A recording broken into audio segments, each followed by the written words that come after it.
ఇప్పుడు social media వేదికగా ఒకళ్ళ మీద ఒకళ్ళు ఆరోపణాస్త్రాలు సంధించుకుంటున్నారు. అందులో వైఎస్ఆర్ కాంగ్రెస్ పార్టీ మీద సోషల్ మీడియా కాదు, డైరెక్ట్ మెయిన్ మీడియా వేదికగానే అవినీతి ఆరోపణలు చేస్తున్నాయి. ఈనాడు కావచ్చు, ఆంధ్రజ్యోతి కావచ్చు, టీవీ5 కావచ్చు, మహా టీవీ కావచ్చు, ఈటీవీ కావచ్చు, ఏబిఎన్ కావచ్చు.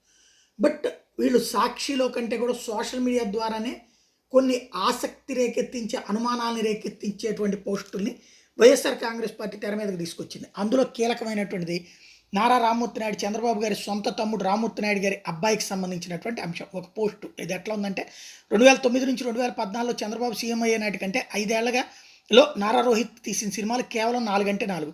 2009లో బాణం, 2011లో సోలో, 2012లో సార్ వచ్చారు, 2013లో ఒక్కడినే. 5 ఏళ్లలో తీసిన సినిమాలు కేవలం 4. ఆ 4 మొదటి 2 బాగానే అయినా పెద్దగా సినిమా అవకాశాలు రాలేదు. ఇక 2014లో చంద్రబాబు ముఖ్యమంత్రి అయ్యాక ఎన్ని సినిమాలు తీశాడో ఒకసారి చూద్దాం. 2014లో ప్రతినిధి, రౌడీ ఫెలో. 2015లో అసురా, తొంటరి, సావిత్రి. 2016లో రాజా చెయ్యి వేస్తే, జో అచ్యుతానంద, శంకర అప్పట్లో ఒకడు ఉండేవాడు. 2017లో శమంతకం అని ఒక్కడు మిగిలాడు, కథలో రాజకుమారి, బాలకృష్ణుడు, మెంటల్ మధ్యలో. 2018లో నీది నాది ఒకే కథ, ఆటగాళ్ళు, వీరభోగ వసంతరాయలు. అంటే చంద్రబాబు 2014 సీఎం అయినప్పటి నుండి 2019 దిగిపోయినట్టుకంటే 5 ఏళ్లలో ఏకంగా 17 సినిమాలు తీశాడు. ఈ 17లో ఒక్కటంటే ఒక్క హిట్ కూడా లేదు. అసలు వీటిలో చాలా మటుకు రిలీజ్ అయిన సంగతి కూడా ప్రజలకు గుర్తులేదు. ఒక్క హిట్ లేకపోయినా సంవత్సరానికి 3-4 వరుస పెట్టి సినిమాలు తీశాడంటే ఎలా సాధ్యమైంది? ఆ తీసే నిర్మాతలు ఎవరు? ఆ నిర్మాతల వెనక ఉన్న అసలు వ్యక్తులు ఎవరు? ఇంకో గమ్మత్తమైన విషయం చూడండి, చంద్రబాబు దిగిపోయిన దగ్గర నుండి మళ్ళీ ఈ రోజు వరకు ఒక్కటంటే ఒక్క సినిమా కూడా తీయలేదు.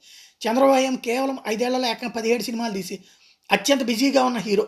చంద్రబాబు దిగిపోగానే గడిచిన 5 ఏళ్లుగా సినిమాలే తీయడం లేదు ఎందుకు? అసలు నారా రోహిత్ సినిమాలకి చంద్రబాబు అవినీతికి లింక్ ఏంటి అంటూ వీళ్ళు కొత్త కాన్సెప్ట్ తీసుకొచ్చారు. ఇప్పుడు అసలు విషయానికి వద్దాం. చంద్రబాబు ప్రభుత్వ సొమ్ముని ఎన్ని రకాలుగా దోచుకుంటాడో తెలిస్తే షాక్ అవుతారు. అసలు ఎలా కూడా చేయొచ్చని ఆశ్చర్యపోతారు. చంద్రబాబు పోలవరంతో సహా అనేక పనుల్ని వేల కోట్ల విలువ చేసి వర్క్స్ నామినేషన్ పద్ధతిలో తన బినామీలకు కట్టబెట్టాడు.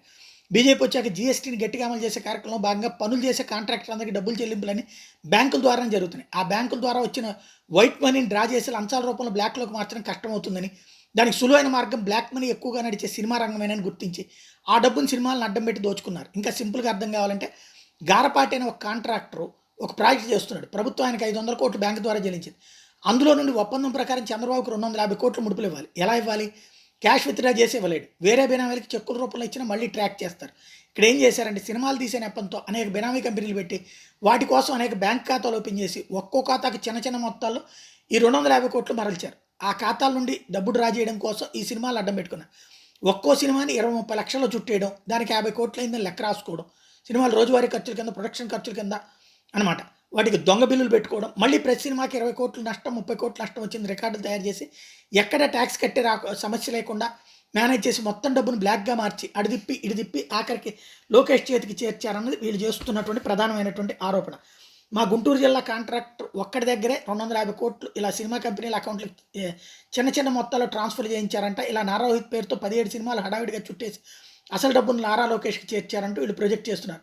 ఆ కాంట్రాక్టర్ చెప్పిన దాని ప్రకారం చాలామంది ఇతర కాంట్రాక్టర్ల దగ్గర కూడా ఇదే పద్ధతిలో వసూలు చేశారంటూ ఇందులో మళ్ళీ పవన్ కళ్యాణ్ని లాక్కొచ్చారు.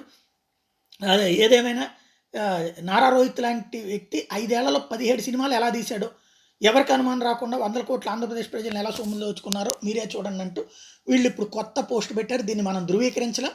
ఇది బురచ్చల్లేటటువంటి అంశం అవ్వచ్చు, లేదంటే జరిగిన పరిణామాలకి లింకులు కట్టి కొత్త కథని అల్లేదైనా అయి ఉండొచ్చు. సమాధానం చెప్పాల్సిన అవసరం ఉందా అంటే చెప్పకపోవచ్చు. ఎందుకంటే ఇది కేవలం ఒక బురజ్జల్లే కార్యక్రమం కిందనే చూడొచ్చు తెలుగుదేశం పార్టీ.